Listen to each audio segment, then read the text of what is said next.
बिस्मिल्लाहिर्रहमानिर्रहीम। अस्सलाम वालेकुम नाज़रीन, आप यूट्यूब चैनल देख रहे हैं, मैं इमरान खान हूं। नारल पाबंदी सिर्फ पाकिस्तान में एक ही बात पे है कि इमरान खान को बस उसकी आवाज ना आए, उसकी तस्वीर ना आए। जो आदमी उसके हक में बात करे वो बात नहीं सुनाई देनी चाहिए। कोई भी चीज जो इमरान खान से रिलेटेड है वो पब्लिक तक नहीं पहुंचनी चाहिए। बस इस एक बात पे पाबंदी है। बाकी आपने जो लुटमार करनी है आप करें।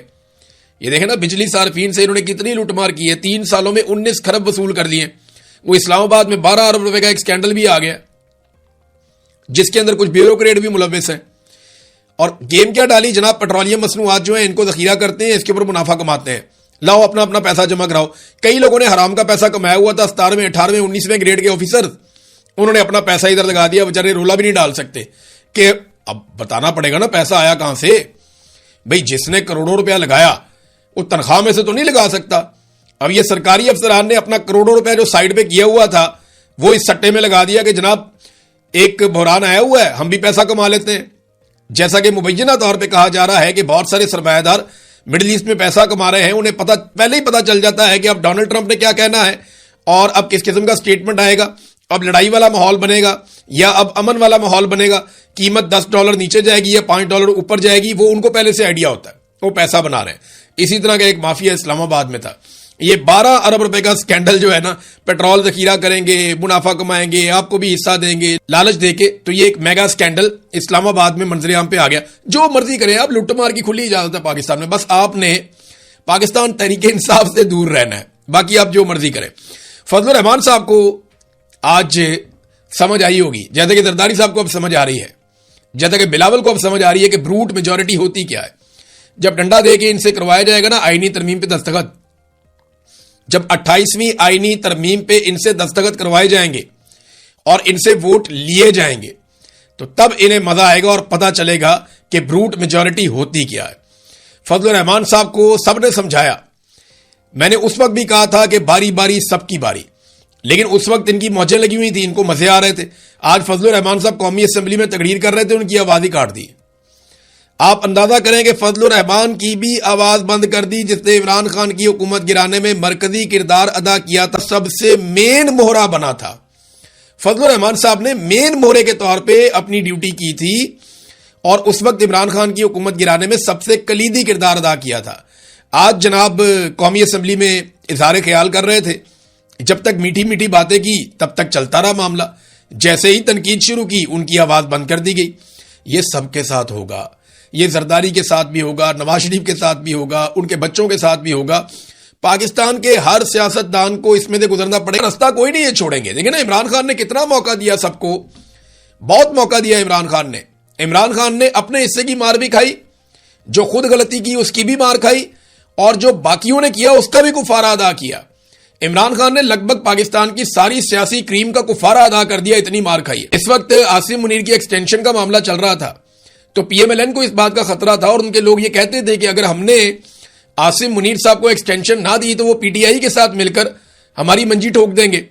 तो उस वक्त इमरान खान साहब ने जेल से एक बड़ा सख्त पैगाम दिया और आसिम मुनीर साहब के ऊपर कड़ी तनकीद करते हुए नवाज शरीफ और जरदारी को मौका दिया कि लो, मैं कोई डील नहीं करता, मैंने तुम्हें फिर प्लेट में रख के दे दिया, आओ जमहूरियत के लिए इकट्ठे हो जाए।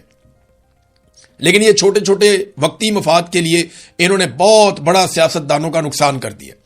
आज सियासत पाकिस्तान में इतनी कमजोर हो गई है, उसके लिए इमरान खान साहब ने इनको मौका दिया था कि इस सारे मसले में से आप निकल जाएं, मैं कोई डील नहीं करूंगा, हम पाकिस्तान में नया इलेक्शन करवा लेंगे।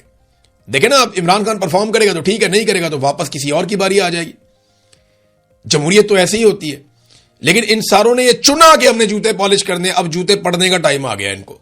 जरदारी साहब बदमजा हो रहे हैं, फजलुर रहमान साहब की भी आवाज कट रही है, तो बारी बारी सबकी बारी है। मैंने बहुत दफा कहा और अब ये होता हुआ आपको दिखाई भी दे रहा है। पाकिस्तान का इन लोगों ने बट्टा बिठा दिया है, इकोनॉमी मुकम्मल तौर पे तबाह कर दी है। कर्जे इतने ज्यादा ले लिए हैं कि कोई भी हुकूमत आकर इन कर्जों को नहीं उतार पाएगी।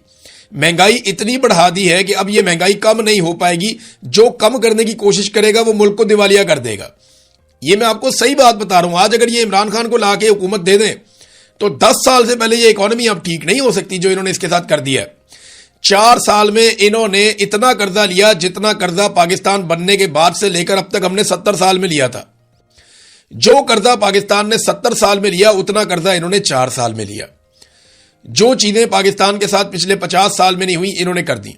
سرمایہ کاری بری کے ریکارڈ توڑ دیے, جتنی ملٹی نیشنل کمپنیاں ساری بھاگ گئیں, پاکستان سے برین ڈرین ہو گیا, ملینز کی تعداد میں لوگ پاکستان سے نکل گئے, لوگ اپنا پیسہ لے لے کر بھاگ گئے, انڈسٹری ساری بند ہو گئی, بڑے بڑے کاروبار فارغ ہو گئے, کسی قسم کا ان کا ٹیکس کا ہدف پورا نہیں ہو رہا. اسی لیے وہ ذرا اپنے منہ سے مانتے ہیں کہ جناب کیونکہ ہم ٹیکس اکٹھا کرنے میں ناکام ہو گئے لہذا ہم نے لیویاں لگا دی, لہذا ہم نے عام آدمی کے اوپر بوجھ ڈال دیا, لہذا ہم نے پیٹرول مہنگا کر کے وہاں سے ٹیکس اکٹھا کر دیا. اور میں پرویز رشید صاحب کو دیکھ رہا ہوں, یہ غلط فہمی رہی ہم لوگوں کو کہ پرویز رشید کوئی اینٹی اسٹیبلشمنٹ آدمی ہے, یا ہمیں یہ غلط فہمی رہی کہ پرویز رشید جو ہے وہ ایک سچ بولنے والا آدمی ہے. پرویز رشید نے جھوٹ بولنا شروع کر دیا, کہنا شروع کر دیا انہوں نے جناب کہ یہ جو پیٹرولیم مصنوعات کی قیمتیں بڑھ رہی ہیں یہ امریکہ اور ایران کی جنگ کی وجہ سے بڑھ رہی ہیں. اتنی تو ادھر نہیں بڑھ رہی جتنی آپ نے بڑھا دی ہیں. بھئی اگر امریکہ اور ایران کی جنگ کی وجہ سے یہ قیمتیں بڑھ رہی ہیں تو آپ کے تو امریکہ سے بڑے اچھے تعلقات ہیں, آپ کیوں بڑھا رہے ہیں؟ انڈیا کے تعلقات امریکہ کے ساتھ اتنے اچھے نہیں ہیں, وہ نہیں بڑھا رہا. یعنی اتنی سری لنکا میں نہیں بڑھی, اتنی بنگلہ دیش میں نہیں بڑھی, اتنی انڈیا میں نہیں بڑھی, اتنی افغانستان میں نہیں بڑھی, اتنی قیمتیں تو نیپال اور بھوٹان میں نہیں بڑھی جتنی آپ نے بڑھا دی ہیں. بیڑا غرق کر دیا آپ نے پاکستان کا, پاکستان کے لوگوں کا, اور عام آدمی کی آپ نے کمر توڑ دی. اور آپ ڈلے منہ کے ساتھ کہہ رہے ہیں کہ جناب نہیں یہ تو وہاں جنگ چل رہی ہے, جنگ کی وجہ سے نہیں ہے. آپ کے وزراء خود مان رہے ہیں کہ یہ جنگ کی وجہ سے نہیں ہے, یہ ہماری نالائکی کی وجہ سے ہے کہ ہم ٹیکس اکٹھا نہیں کر پائے, لہٰذا اب ہم لوگوں کا خون نچوڑ رہے ہیں, ہم پیٹرول مہنگا کر رہے ہیں, مہنگائی کا ایک طوفان لے کر آ رہے ہیں. دیکھیں نا انہوں نے پاکستان کے ساتھ کیا کیا, دونوں بھائیوں نے, نواز شریف نے اور شہباز شریف نے. ویسے اس میں زرداری نے بھی حصہ ڈالا ہے, صرف ایک لیڈر اس ملک میں آیا عمران خان جس نے اس میں حصہ نہیں ڈالا, بلکہ اس نے اس میں کوشش کی کہ قوم کو اس میں سے نکالے. جگہ پہ جو ہے نا سب کے کھانچے لگے ہوئے ہیں. یہ جو آئی پی بیز والا معاملہ ہے اس کے اوپر میں ایک اسپیشل ویلاگ کرنے والا ہوں, تھوڑا سا کام رہ گیا, مکمل کر کے پھر اس کو تفصیلی ایک ویلاگ آپ کے سامنے رکھتے ہیں. تو بجلی صارفین سے 3 سالوں میں 19 خرب وصول کیے گئے, یعنی 1900 ارب روپیہ بجلی صارفین سے 3 سالوں میں موجودہ سرکار نے وصول کر لیا.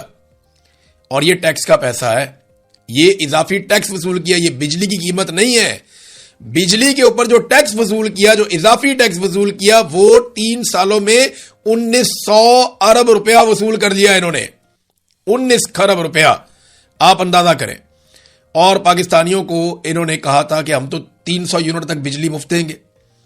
انہوں نے کہا تھا کہ جناب ہم تو آپ کو پیٹرول لینے کے لیے آپ جایا کریں گے تو موٹر سائیکل والے کو پیسے نہیں دینا پڑیں گے. اس قسم کے وعدے کر کے ان کا منشور میں نے نکالا ہے, پی ایم ایل این کا اور پیپلز پارٹی کا.